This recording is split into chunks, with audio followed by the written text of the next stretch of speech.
part of the agreement. They never stand up and do what they say they're going to do. It's kind of part of their playbook. No surprise here, but the question is, especially with this tariff stuff now in court, how the president is going to hold their feet to the fire this time. Well, I think it's a good question. I mean, I think he's being tapped along, to use his language, by Z.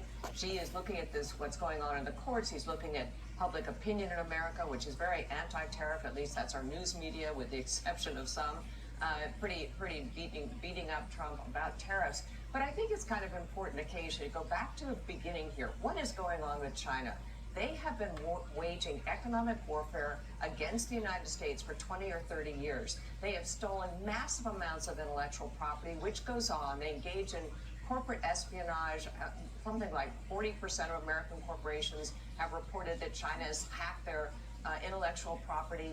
They are illegally manipulating currency. They subsidize illegally, again, their state-owned enterprises. They have done everything possible to basically undermine the United States and our companies' worldwide competitiveness. And so we are, what's so infuriating is legislators in Congress have let this go on. No one has stood up to them. Trump is trying to do that. So, yes, tariffs are the most obvious way to go. I frankly don't know what Trump is exactly referring to here. I'm assuming is that China is not budging off their position in terms of tariffs or non-tariff barriers to competition, which they have a tremendous amount of in China. So I think we have to kind of wait and see, and I'm sure Trump will address this. But China is the bad guy here. It is not Trump. It is not Trump sort of instigating this problem. The problem existed. He is trying to address it. I think he's still mad about the soybeans because they were supposed to take all the extra soybeans from our farmers and they stopped doing it. Sure. But Dagan, even if we do have a deal with China, you always say the same thing,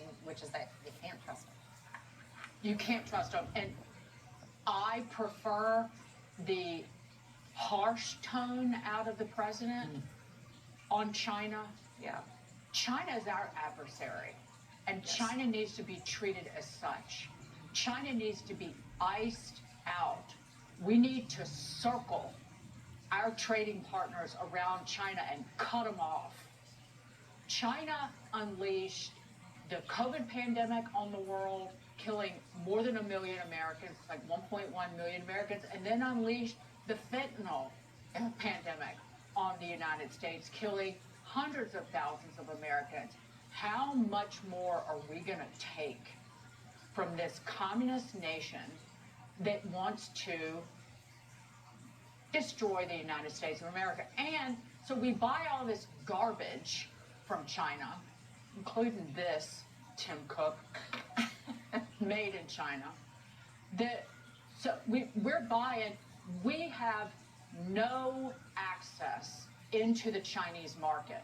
If you go there, American businesses want to operate there. They want to be in there and operate.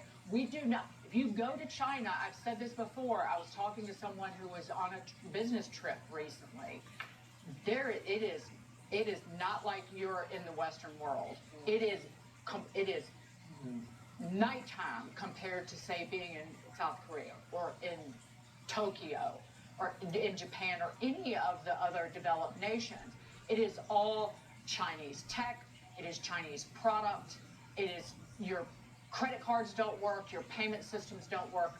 Absolutely nothing works because there are no Western companies allowed to essentially operate in there. Will they ever let that happen? Absolutely not. Well, and by the way, meanwhile, what Trump is counting on is that China's economy is being hurt by the tariff war and by our increased competition and kind of toughness.